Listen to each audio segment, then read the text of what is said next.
So today we're making a graduation cap. So I'm using the rolled fondant. So actually, ganito po siya. So matigas. So since it's hard, so we will have to work for this one so that it will not stick and our fondant is elastic. So paano po ba malalaman na okay na po yung fondant natin? So i-work muna natin siya para maging soft siya. Kasi pag bili mo kasi ng rolled fondant, matigas siya, parang bato. So kailangan mo siyang gagawin na ganito at saka haluan mo ng powdered sugar or either cornstarch para po hindi dumikit. So since na yung countertop namin is maitim, so ginamitan ko na lang siya ng pang ng dough kasi hindi siya makikita since I'm using the black. So anyone when pag gumamit tayo o gumawa tayo ng graduation cup, so kailangan natin dalawang kulay. So first black at saka kailangan natin yung palm natin yung ginagawa natin, yung ginagamit natin pang press para gumawa ng bread dough is yun yung gawin natin. So once na yung natin, yung fondant natin, easy na siya natin sa rolling pin, hindi na siya dumidikit. So it means yung fondant mo po is ready to use na po. So lang natin siya, gawin ito. So once na ganito na po, hindi na siya dumidikit at saka as you can see, it's very shiny now. So it's ready. So kailangan lang natin na sa paggawa ng ating graduation cup is you have to have this rolling pin and saka of course our cutter or either pizza cutter at saka roller, and of course our board na kailangan natin na ang measurement po ng natin is 3.5 square. So both sides are 3.5 or either 4, pwede po siya. So it depends how the big of your cake na lalagyan. So ginamitan ko siya gumamit ako dito ng kasi hindi ko mahanap yung cutter ko sa fondant. So ginamit ko na lang yung sa cutter. So we'll cut this 3.5 square.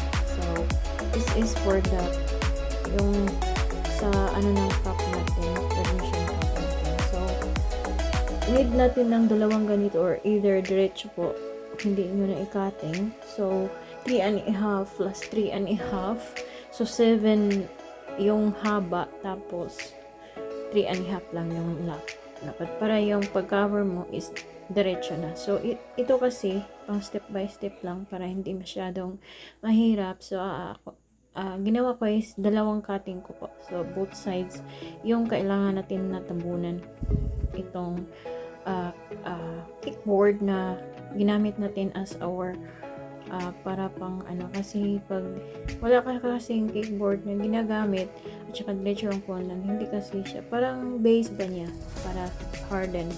So kailangan natin siyang tambunan para hindi makita yung board natin. So i-work lang natin together yung cover at the other side.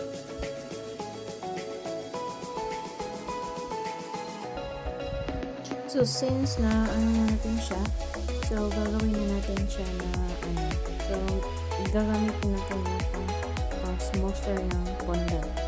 So both side kasi pati yung gilid para malinis siya po. Malinis siya tingnan at saka shiny yung natin, walang gaspang. So kailangan natin i-work using this pang smoother ng fondant. Bibili mo po ito sa na po kung saan pwedeng makabili nito, Shopee at sa Lazada. So keep it tayo. So yan na po ang natin. So ituloy-tuloy natin yung paggawa natin ng ating yung sakap na yung para sa ulo. So kailangan lang pa rin din natin, pwede din siya folder or either jaryo na old, pang lang naman siya, pang base para syempre, kailangan talaga natin ng parang molder kasi. Tapos, idikit lang natin yung magkabilang dulo. Gamit naman ng water at saka yung ano natin. Tapos, we have to cut yung mga excess sa gilid. So, pwede din yung gunting, yung scissor ang gagamitin para mas madali siya. So, tapos, i-ano lang din natin, parang i-smoother lang natin gamit yung smoother ng para pang smooth ng fondant. Para yung mga na natin, ginugupit natin is we can make sure that it's clean. So once na ganito na po, so we have to assemble this one para natin yung ating graduation cap.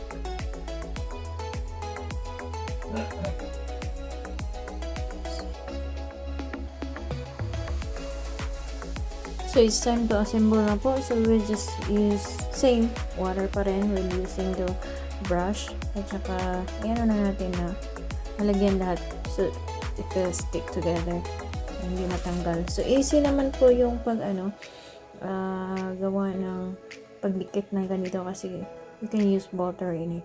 Then we have to continue to our tutorial. So we have to make the diploma. Of course, the detail of this is graduation. So of course, may diploma at saka yung tassel ng ating cap. So i-continue na natin kasi we're using the white fondant now. So as usual, ganun pa rin, i-work nyo yung yung fondant until it's become na po siya, elastic and it's not sticking, so it's easy for you to roll. And saka of course, para straight yung natin, so kunin natin the excess side na hindi naman straight. So just continue doing this and continue watch the video, and of course don't forget to hit likes, and if you're not subscribed on my channel, please hit subscribe. So it's here na.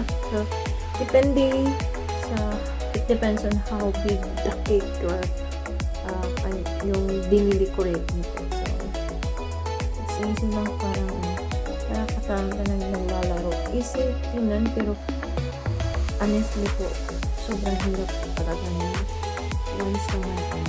This is the reason why the cake order or the price for the cake that has fondant items is a little bit expensive than the soft icing or the buttercream. It's a lot of work, so you have to once it's customized, it's a little bit pricey, but it's worth it naman. So we'll make this as like rope. So kailangan natin siya gawing bilog. So we'll make like a rope, so then we'll just twist together para so that we can make a tassel on our cup for graduation.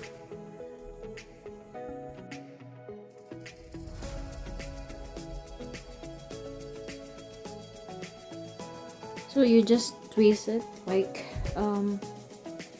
so that it will form like a real rope or a tassel of the graduation. So then of course at the end you just flatten it and then as cut like as long as you like how big it is, like that, as long as it's look like tassel at the end. Okay, yung tassel ng graduation is it's look like this. So you just continue.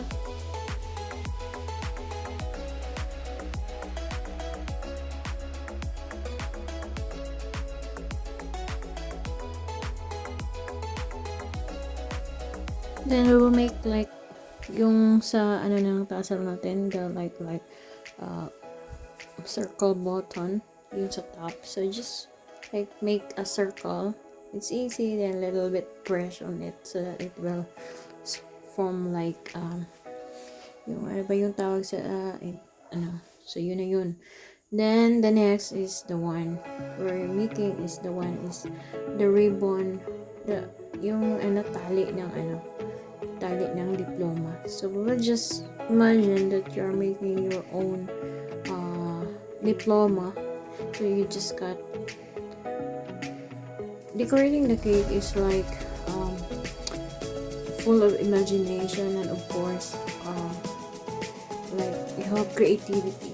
So a little bit harder for the beginning, but it's once you done this one, it's very nice feeling that you've been doing this with success. Yung parang at the end of this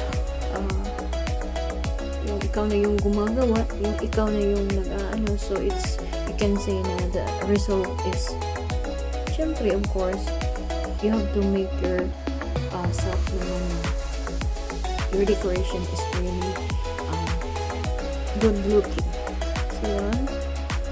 So yan na po yung diploma natin.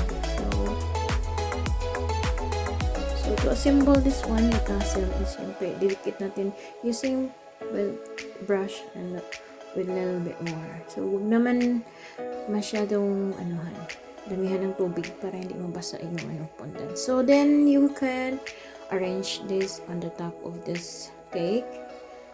So this one is 11 by 6. So yan, so to color this tassel and the ribbon and the diploma, so we are using luster dust, gold luster dust. So you can buy also this on Shopee baking shop.